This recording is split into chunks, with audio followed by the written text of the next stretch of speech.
Chapter 5 The Deplorable World. The children were facing one another across the pillar where the bell hung, still trembling, though it no longer gave out any note. Suddenly they heard a soft noise from the end of the room which was still undamaged. They turned as quick as lightning to see what it was. One of the robed figures, the furthest off one at all, the woman whom Diggory thought so beautiful, was rising from its chair. When she stood up, they realized that she was even taller than they had thought, and you could see at once, not only from her crown and robes, but from the flash of her eyes and the curve of her lips, she was a great queen. She looked round the room and saw the damage and saw the children, but you could not guess from her face what she thought of either or whether she was surprised.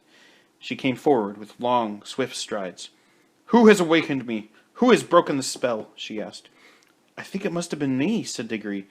"You!" said the queen, laying her hand on his shoulder, a white, beautiful hand, but Diggory could feel that it was strong as steel pincers.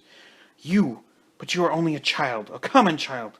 Anyone can see at a glance that you have no drop of royal or noble blood in your veins. How did such as you dare to enter this house?"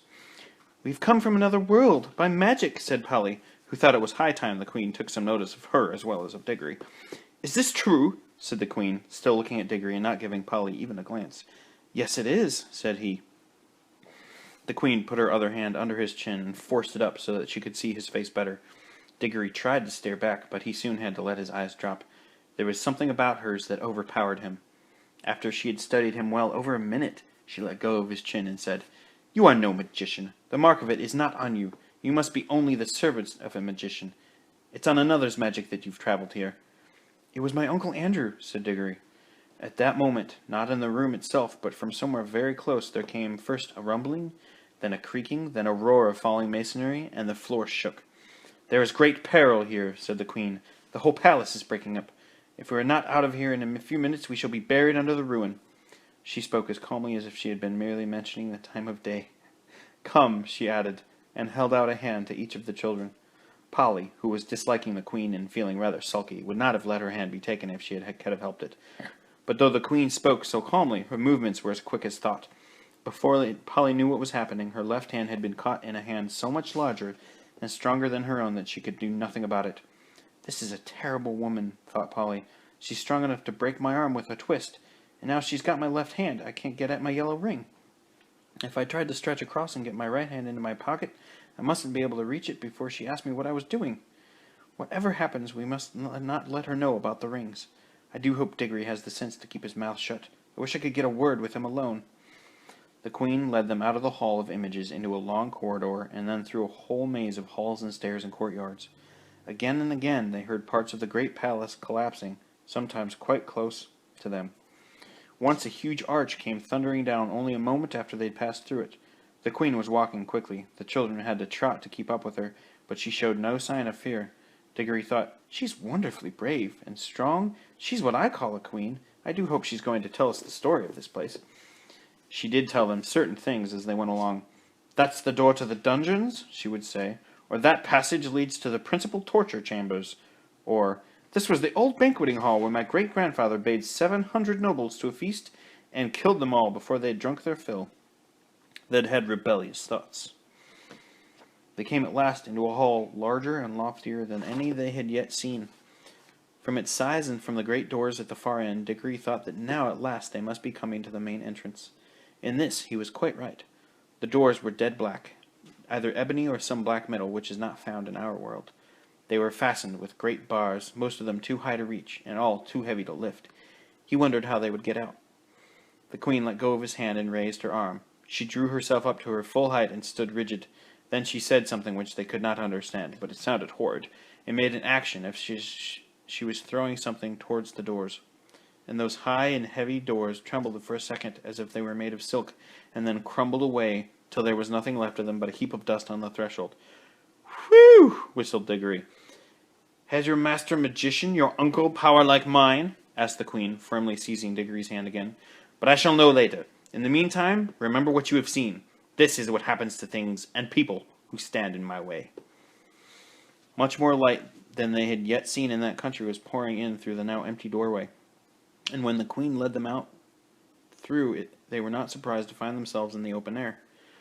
The wind that blew in their faces was cold, yet somehow stale. They were looking for a high terrace, and there was a great landscape out below them.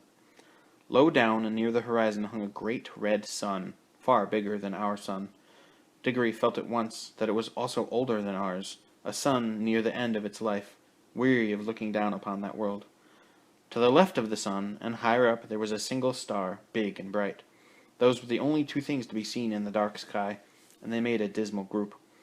On the earth, in every direction, as far as the eye could reach, there spread a vast city in which there was no living thing to be seen, and all the temples, towers, palaces, pyramids, and bridges cast long, disastrous-looking shadows in the light of that withered sun. Once, a great river had flowed through the city, but the water had long since vanished, and there was now only a wide ditch of grey dust. "Look well on that which no eyes will ever see again," said the Queen. "Such was Charn, that great city, the city of the King of Kings, the wonder of the world, perhaps of all worlds. Does your uncle rule any city as great as this, boy?" "No," said Diggory. He was going to explain that Uncle Andrew didn't rule any cities, but the Queen went on.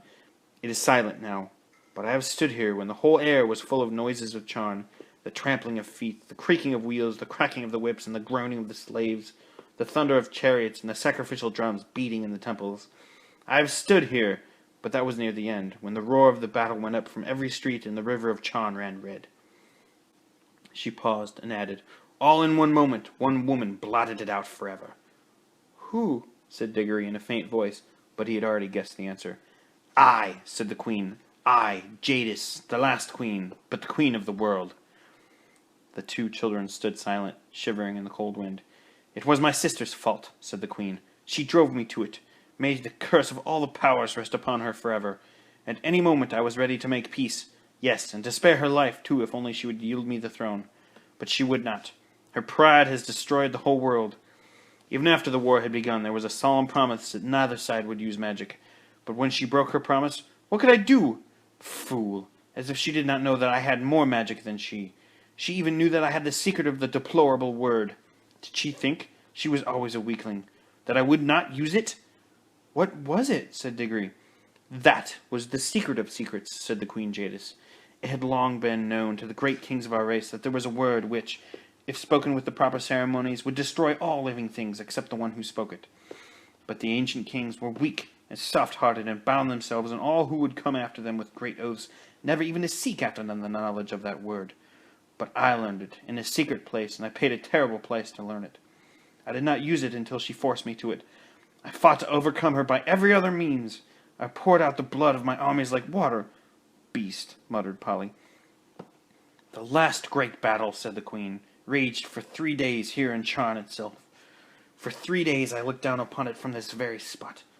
I did not use my power till the last of my soldiers had fallen, and the accursed woman, my sister, at the head of her rebels, were halfway up those great stairs that led up from the city to the terrace. Then I waited till we were so close that we could see in one another's faces. She flashed her horrible wicked eyes upon me and said, 'Victory!' 'Yes,' said I, 'victory, but not yours.' Then I spoke the deplorable word. A moment later I was the only living thing beneath the sun." "But the people!" gasped Diggory. "What people, boy?" asked the Queen. "All the ordinary people," said Polly, "who'd never done you any harm, and the women and the children and the animals." "Don't you understand?" said the Queen, still speaking to Diggory. "I was the Queen.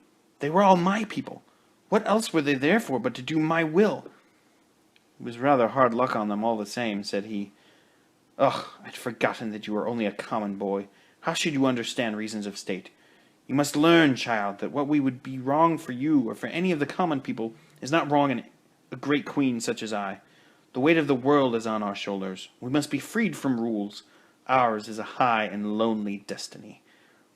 Diggory suddenly remembered that Uncle Andrew had used exactly the same words, but they sounded much grander when Queen Jadis said them, perhaps because Uncle Andrew was not 7 feet tall and dazzlingly beautiful.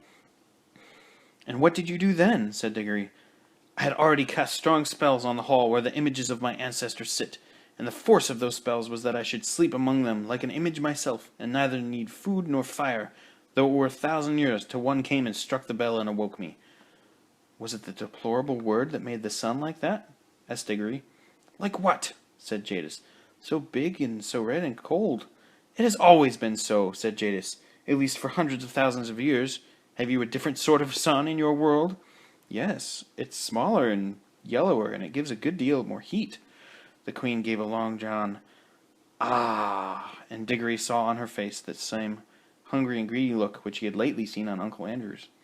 "So," she said, "yours is a younger world." She paused for a moment to look once more at the deserted city, and if she was sorry for all the evil she'd done there, she certainly didn't show it, and then said, "Now, let us be going. It is cold here at the end of all the ages." "Going where?" asked both the children. "Where?" repeated Jadis in surprise. "To your world, of course." Polly and Diggory looked at each other, aghast. Polly had disliked the Queen from the first, and even Diggory, now that he had heard the story, felt that he had seen quite as much of her as he wanted. Certainly, she was not at all the sort of person one would take home, and if they did, they didn't know how they could. What they wanted was to get away from themselves, but Polly couldn't get at her ring, and of course Diggory couldn't go without her. Diggory got very red in the face and stammered, Our world. I didn't know you wanted to go there." "What else were you sent here for to not fetch me?" asked Jadis. "I'm sure you wouldn't like our world at all," said Diggory. "It's not her sort of place, is it, Polly? It's very dull, not worth seeing, really."